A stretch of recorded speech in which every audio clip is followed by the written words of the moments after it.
குல தெய்வம்னு சொன்னாலே அது ஒரு சாதாரணமான தெய்வம் இல்லைங்க. அது நம்ம ரத்தம், நம்ம வேறு, நம்ம குடும்ப மூச்சு. நாம வருஷத்துல ஒரே ஒரு தடவை இல்ல 2 தடவை அவங்களோட கோயிலுக்கு போய் கால் வச்சுட்டு வரோமா, அதுக்கே என்ன மாதிரியான அற்புதங்கள்லாம் நடக்குது இல்ல. திடீர்னு பிரச்சனை கம்மியாவது, மனசுக்கு ஒரு தைரியம் பிறக்கிறது, யாரோ காப்பாத்துறாங்கன்னு ஒரு அன்சீன் ப்ரொடெக்ஷன், வீட்டுல சண்டை கூட ஜஸ்ட் சும்மாவே செட்டில் ஆயிடுறது. இதெல்லாமே ஜஸ்ட் ஒரே ஒரு தரிசனத்துல நமக்கு கிடைச்சிருது. அப்படின்னா தினமும் நினைச்சா, தினமும் கூப்பிட்டா, தினமும் நன்றி சொன்னா எவ்வளவு ப்ரொடெக்ஷன் இருக்கும் தெரியுமா? ஆக்சிடென்ட் வரவே வராது. தப்பான முடிவு எடுக்கிறதுக்கு மனசே போகாது. கெட்ட கண்ணு, கெட்ட எனர்ஜி, கெட்ட எண்ணம் எதுவுமே நம்மளை நெருங்க முடியாது. நம்ம முன்னாடி இன்விசிபிளா ஒரு ஆன்செஸ்ட்ரல் ஷீல்டு நிற்கும். ஏன்னா குலதெய்வம் அப்படிங்கிறது ஸ்பெஷலான தெய்வம். அது கடவுள் மட்டும் இல்லைங்க, நம்ம முன்னோர்கள் சேர்ந்து தரும் கலெக்டிவ் பிளெஸிங். நம்ம அப்பா அம்மா காப்பாத்துற மாதிரி என் பிள்ளை தவறாம இருக்கணும்னு தினமும் பார்த்துக்கிட்டே இருப்பாங்க. அதனாலதான் இந்த டெய்லி குலதெய்வ கைடன்ஸ், இது ஒரு ஜஸ்டான ஒரு கைடன்ஸ் மட்டும் இல்லைங்க.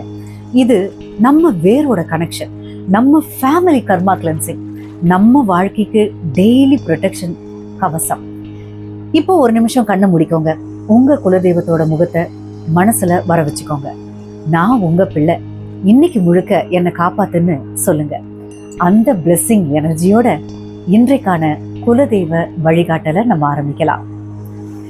எல்லோருக்கும் வணக்கம். நாளைக்கு உங்களோட குழப்பங்கள் எல்லாம் தீர்ந்து ஒரு தெளிவான பாதை கிடைக்க போகுதுன்னு சொல்றாங்க. இன்னைக்கு நமக்கு கிடைச்சிருக்க ஏஞ்சல் மெசேஜ் அப்படின்னு பார்த்தோம்னா, புத்தகத்தில் தேடுங்கள், அதாவது லுக் இன் ஏ புக் அப்படிங்கிற ஏஞ்சல் கார்டு கிடைச்சிருக்கு.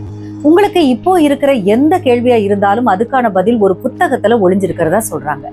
நாளைக்கு நீங்க படிக்கிற ஒரு வரி இல்லைன்னா நீங்க பாக்குற ஒரு வார்த்தை உங்க வாழ்க்கையே மாத்தலாம். உங்களுடைய குலதெய்வம் நாளைக்கு ஒரு அறிவு வடிவிலோ இல்லைன்னா ஒரு வழிகாட்டி மூலமாவோ உங்களுக்கு பதில் சொல்ல போறாங்க. மனசுக்குள்ள எதையும் போட்டு குழப்பிக்காதீங்க. அமைதியா ஒரு புத்தகத்தை புரட்டுங்க. அந்த வார்த்தைகள் உங்களுக்கு ஞானத்தை கொடுக்கும். கல்விக்கும் அறிவுக்கும் அதிபதியான உங்க குலதெய்வத்தை நாளைக்கு காலையில மனதார நினைச்சுக்கோங்க. தேடுதல் இருக்கிற இடத்துலதான் தெளிவு பிறக்கும் அப்படிங்களா? சோ நாளைக்கு அந்த தேடுதலை தொடங்குங்க. நீங்க தேடுற அந்த ஒரு சின்ன க்ளூ உங்களை பெரிய உயரத்துக்கு கூட்டிட்டு போகுது.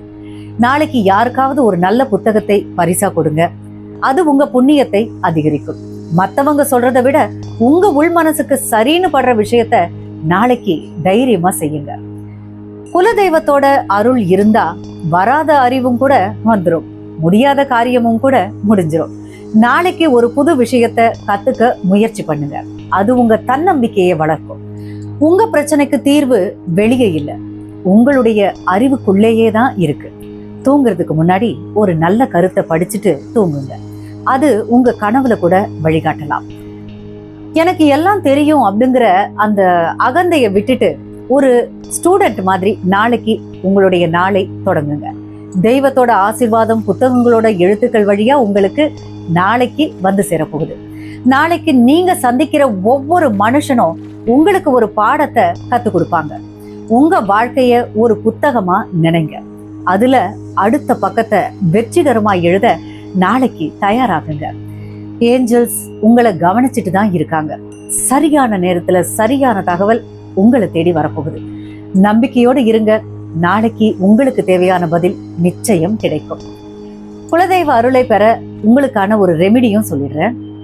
இன்றைக்கான ரெமிடி என்னன்னா, குலதெய்வத்தினுடைய கருணை பெறவும் வாழ்க்கையில தெளிவு பிறக்கிறதுக்கும் இந்த எளிய பரிகாரத்தையும் முடிஞ்சா செஞ்சுக்கோங்க.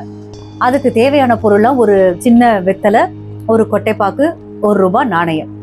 இதை செய்யறதுக்கு நாளைக்கு காலையில குளிச்சுட்டு உங்களுடைய குலதெய்வத்தை நினைச்சு ஒரு வெற்றிலையின் மேல பாக்கு, அப்புறம் நாணயத்தை வைத்து அதன் மேல ஒரு துளி மஞ்சளையும் வைத்து, அறிவையும் தெளிவையும் தந்து என் குலத்தை காப்பாய் அப்படின்னு வேண்டிக்கோங்க. உங்கள் வீட்டு பூஜை அறையில இதை வச்சிருங்க. முடிஞ்சா அன்னைக்கு ஒரு ஆன்மீக ஒரு புத்தகத்தையோ இல்லைன்னா ஒரு நல்ல கருத்துள்ள புத்தகத்தையோ கொஞ்ச நேரம் படிங்க. இதற்கான பலன் என்னன்னா, இது உங்கள் குலதெய்வத்தின் ஆற்றலை உங்கள் புத்தி மற்றும் அறிவில் நிலைநிறுத்தி சரியான முடிவுகளை எடுக்க உதவும். வாழ்த்துக்கள்.